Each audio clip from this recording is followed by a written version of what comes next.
So why don't we turn to our next topic, which is finance, and there've been a lot of questions about the financial health of the college during this time, and I know generally there's been a lot of information publicized regarding financial pressures put on all colleges as a result of COVID-19. So I was hoping you could speak a little bit about how Lafayette specifically is addressing some of these financial challenges.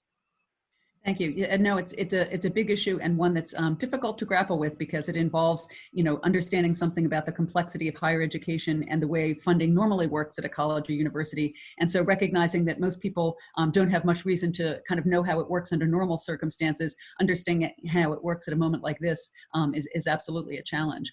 One of the things we've tried to focus on is a kind of phased approach where we're looking at both the immediate expense impact, the immediate challenges that the college faced just this semester, and then thinking longer term, and then thinking longer term. And so in the very short term, we had some very immediate pressures, primarily around producing a room and board refund for students. And so that was about a $7.4 million expense to the college, which you might think we would recover by students not, in fact, being here. But as you can imagine, of course, we don't recover anything on housing. We own the buildings. We're not, unless we were to rent them out on Airbnb, we wouldn't recover any costs from that.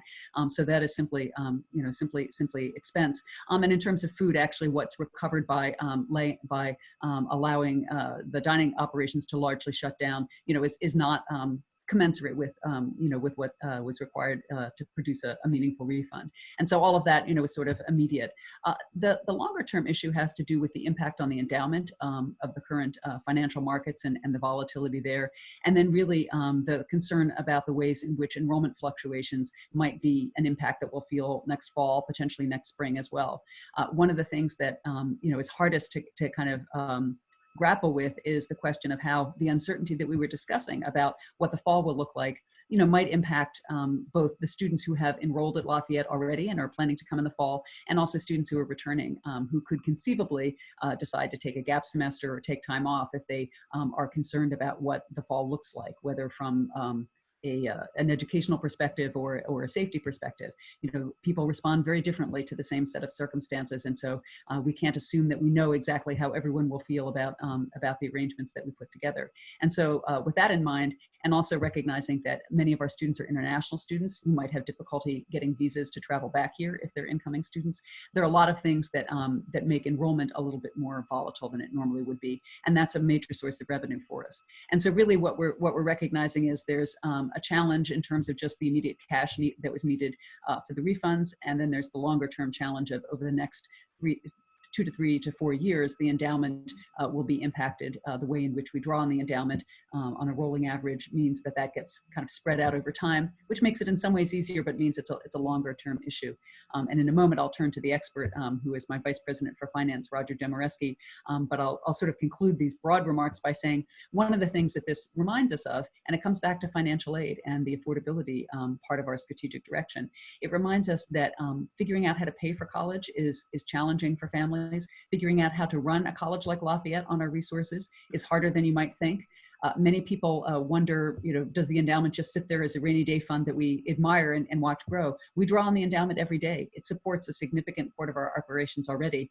Believe it or not, as high as our tuition might seem to be, it doesn't actually cover the full cost for a student. Every student gets about a 20% subsidy from the endowment. And so with all of those pieces together, any break in that chain, means that you have to make adjustments in expenses and other kinds of adjustments. And so we've been doing some very significant looking at our budgets, have announced some budget cuts and budget measures already. And I see that Roger has unmuted himself and made himself available. And so let me introduce my Vice President for Finance and Administration, Roger Demoreski. And can you say a little bit about where you see the college's finances at the moment? Sure. So thank you, Allison, and thank you to all of you on this call for taking time and for your dedication to Lafayette. I guess I'll leave you with maybe 4 key points and one request. First, these are certainly anxious times, but there is no need to panic. We have a good team in place, and Lafayette will certainly get through this. The second point, heading into February and March, before the disease really took hold, the college was and continues to be very healthy financially. We maintain a conservative budget model. a solid endowment and a strong cash position.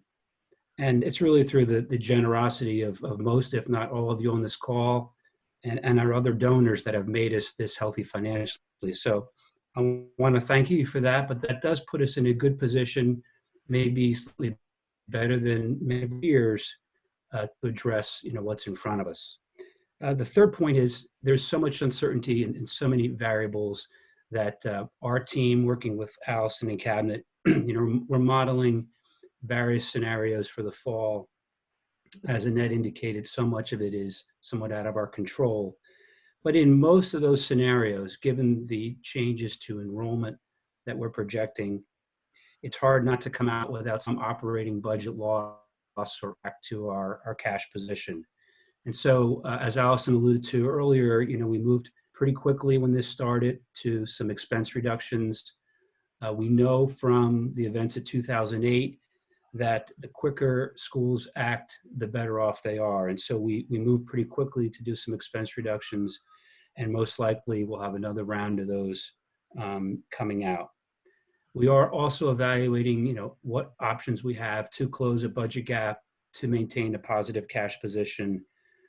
There will be no one, silver bullet or one solution, but it'll be a combination of things. And I'm very confident, that Lafayette will get through this. And the last point I would make is this is not in our planning, or probably in the planning you're doing in your own lives, a one-year event. And so when we launched our strategic direction in 2016, we built a long-range financial model, and we're using that model today to see beyond next year. And I think that's how we have to think about, this event financially. It's not a 1 year and somehow we're back to what was some version of normal, but we are modeling the future. And I think the ability to do that is definitely a differentiation between us and our peers, to have a long-range model. And that's proving to be, very helpful. And my request to all of you is these are, really just times of so much uncertainty.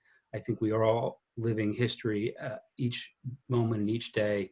And if there are any things that you could offer, either expertise, some tidbit of information about things that you've experienced in your own business or careers, we'd love to hear those. I don't think anyone has, all the answers, but a community, sort of a response will certainly get us through this. Thank you, Roger. I actually just received a question from the audience, which is around some of the capital projects that are ongoing, the new dormitory, some of the renovation work that is planned. Maybe you could provide a brief update on where that stands at this point. Sure. So our residence hall on McCartney Street was about maybe 85% complete before we were shut down by the governor. For some that may not know, that is actually a public-private partnership. So that is a ground lease by the college, but that is a private developer building that facility. They are back up and running, and that will be open for the start of the fall semester. Other construction projects on campus, for the most part, have been stopped. Some of the planning has continued, but in these times, we need to think about liquidity and our cash position. And so those are pretty easy areas to look to pause and defer for a short period of time to maintain, that position. Thank you. Thank you, Roger.